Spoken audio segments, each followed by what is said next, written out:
Bonjour, Fifi et moi-même, nous allons vous apprendre aujourd'hui à agrandir un document sans complications mathématiques. Je vais vous donner une méthode simple pour agrandir sans se prendre la tête. Voilà, alors pour cela, j'ai besoin d'un document, donc j'ai pris une carte postale. J'ai pris un morceau de bois qui va me servir de support sur lequel je vais peindre en fait ma carte postale après. Et j'ai besoin d'un papier calque. Alors, j'ai pris un papier calque. Je vais poser le support de peinture, ma toile ou mon bois. Et je vais, avec le crayon, délimiter la taille du support. Donc, je me retrouve avec un rectangle sur le papier calque. Ce rectangle, je vais le découper et tracer une diagonale. Voilà. Ici, ce calque s'appelle le calque de la dimension voulue ou le voulu. Une fois que j'ai ce calque, je prends mon document, je le glisse sous le calque voulu et je regarde si le document tombe sur la diagonale. Il faut que les deux dimensions ici tombent ici sur la diagonale.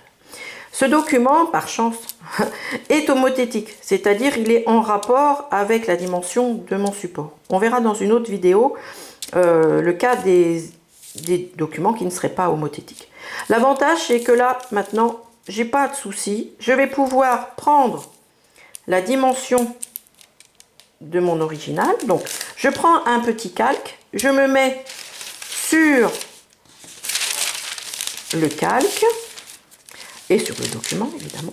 Je prends la dimension de mon document sur le nouveau calque et une fois que j'ai cette dimension, je prends le petit calque et je décalque mon document. Ici, ce calque est appelé original, c'est-à-dire c'est l'original à la taille du document. D'accord? Voilà. Donc, je me retrouve avec deux calques, un qu'on appellera le voulu et un qu'on appelle l'original. Maintenant, la méthode est très simple. Nous allons plier les deux éléments de la même façon.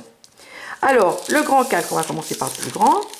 On le plie deux fois vers le haut.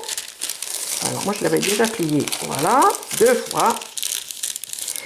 On l'ouvre et on le plie dans l'autre sens.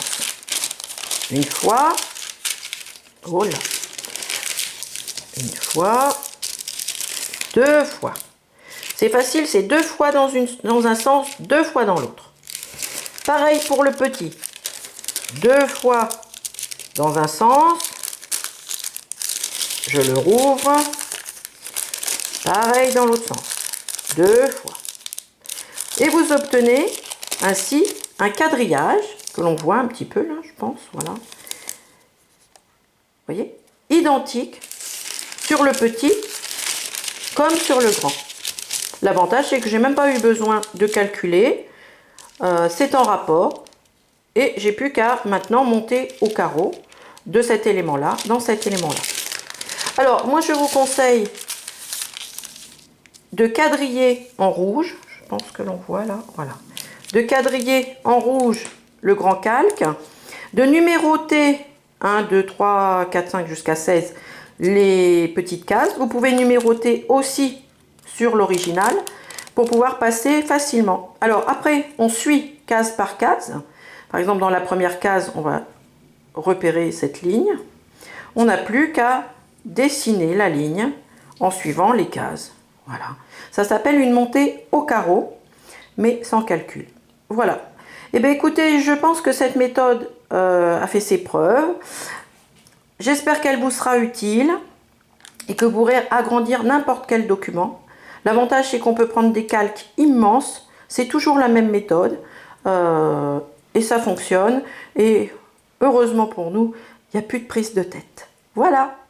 À bientôt pour une deuxième vidéo qui vous expliquera quand le document n'est pas homothétique, qu'est-ce qu'on fait?